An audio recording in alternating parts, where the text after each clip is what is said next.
Price Lord, ஹல்லேலூயா. கர்த்தருக்கு ஸ்தோத்திரம். இந்த நாளில் வேத தியானத்துக்காக தெரிந்து கொண்ட வேத பகுதி யோவான் சுவிசேஷம் 5ஆம் அதிகாரம் 1 முதல் 9 வாக்கியங்கள். மனப்பாட வசனமாக 8ஆம் வசனத்தை நாம் வாசிக்கலாம். இயேசு அவனை நோக்கி, எழுந்திரு, உன் படுக்கையை எடுத்துக்கொண்டு நட என்றார் என்பதே. இயேசு அவனை நோக்கி, எழுந்திரு, உன் படுக்கையை எடுத்துக்கொண்டு நட என்றார் என்பதே. இயேசாமி இந்த பூமியில் வந்தபோது அவர் அதிக தூரம் நடந்திருக்கிறார், சுவிசேஷத்தை அறிவித்திருக்கிறார். கிட்டத்தட்ட ஒரு நாளைக்கு 50 கிலோமீட்டருக்கு மேலாக நடந்ததாக ஆராய்ச்சியாளர் சொல்கிறார்கள்.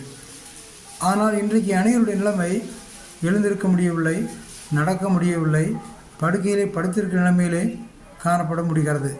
ஆஸ்பத்திரிகளிலும் வீடுகளிலும் அநேக படுக்கையிலே அதிக நேரத்தை கழித்து விடுகிறார்கள். இந்த ஒரு பாவியான ஒரு மனிதன், அதாவது வியாதியான ஒரு மனிதன் 38 வருஷமாக பெதஸ்தா குளத்தண்டையிலே போய் அவனாக படுத்திருக்கிறான்.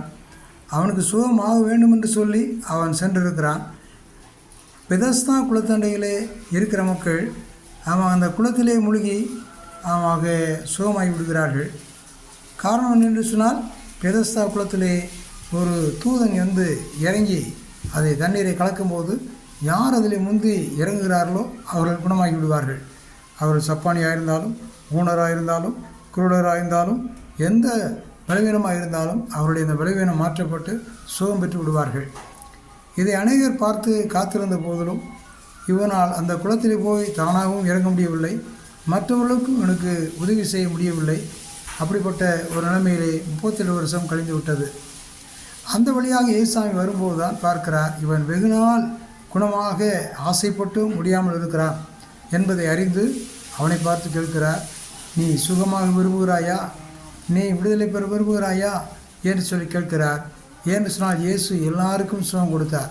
அவரை பார்த்த மக்கள், விடுதலை கேட்டுக்கொண்ட மக்கள் எல்லாருக்கும் சுகம் கொடுத்தார், விடுதலை கொடுத்தார், நன்மை செய்தார், நன்மை செய்வராய் காணப்பட்டார். எனவே அந்த மனிதனை பார்த்து இப்படி கேட்ட மாத்திரத்திலே அவன் தன்னுடைய இயலாமையை ஒத்துக்கொள்கிறான். ஆண்டவரே, நானும் குணமாக முடியவில்லை, என்னை குணமாக்க ஒருவரும் உதவி செய்ய முடியவில்லை, குளத்திலே போய் என்னால் இறங்க முடியவில்லை, சுகம் பெற முடியவில்லை என்று சொல்கிறான். அப்பொழுதுதான் இயேசு இந்த வார்த்தையை பார்த்து சொல்கிறார். இயேசு அவனை நோக்கி, எழுந்திரு, உன் படுக்கை எடுத்துக்கொண்டு நட என்று சொல்கிறார். அந்த வார்த்தையை அவன் கவனமாய் கேட்ட மாத்திரத்திலே அவன் எழுந்தான், அவன் படுக்கை எடுத்தான், நடந்து செல்ல ஆரம்பித்தான். அங்கே பார்த்திருந்த அனைவருக்கு இது ஆச்சரியமாக இருந்தாலும், ஆனால் அந்த ஆச்சரியத்தை அவர் ஏற்றுக்கொள்ளாதபடி, ஏன் இந்த ஓய்வு நாளிலே செல்கிறாய், ஏன் நடந்து செல்கிறாய் என்று சொல்லி தான் கேட்டார்கள். ஆனால் பிற்பாடு இயேசாமி அவனை தேவாலயத்திலே பார்த்து, நீ சுஸ்தமானாய், இனி பாவம் செய்யாதே என்று அவன் ஆலோசனை கொடுத்து அனுப்புகிறார். இந்த வேத பகுதியில் நாம் தெரிந்து கொள்கிற காரியம், நமக்கு எந்த ஒரு பாவ நிலைமையில் இருந்தாலும், நோய் நிலைமையில் இருந்தாலும், எந்த கஷ்டத்தில் இருந்தாலும் இயேசுடைய வார்த்தையை கேட்டு அதன்படி அன்போடு கை கொண்டு நடந்தால் நாம் இயேசுவுக்காக நடக்கலாம், இயேசுவுக்காக வாழலாம், இயேசுவோடு கூட வாழலாம், இயேசுவோடு கூட நாம் நன்மைகளை பெற்றுக்கொள்ளலாம் என்று சொல்லி இந்த வேதபோதி அறிவிக்கிற. அப்படினால் உங்களுடைய வியாதியை குறித்தோ, உங்களுடைய கண்ணீரை குறித்தோ, கவலைகளை குறித்தோ நீங்கள் அதிக பாரம் எடுக்காதபடி இயேசுடைய வார்த்தை அதிகமாக கேளுங்கள். மத்தேயு, மார்க்கு, லூக்கா, யோவான் சுவிசேஷங்களிலே இது அதிகமாக போடப்பட்டிருக்கிறது. குணமாக்குதல், சுகமாகுதல், விடுதலை பெறுதல், சுத்தமாகுதல் எல்லாம் கொடுக்கப்படுகிறது. எனவே ஒரு மனிதன் இயேசுவை நம்பி வரும்போது, இயேசுடைய வார்த்தையை கேட்கும்போது எல்லா சுகத்தையும், நலத்தையும், பலத்தையும் பெற்றுக்கொள்ள முடியும் என்று சொல்லி நாம் அறிந்திருக்கிறோம். நாம் அறிந்து அதன்படி நடக்க தேவனுக்கு உதவி செய்வாராக. ஜெபம் பண்ணுவோம்.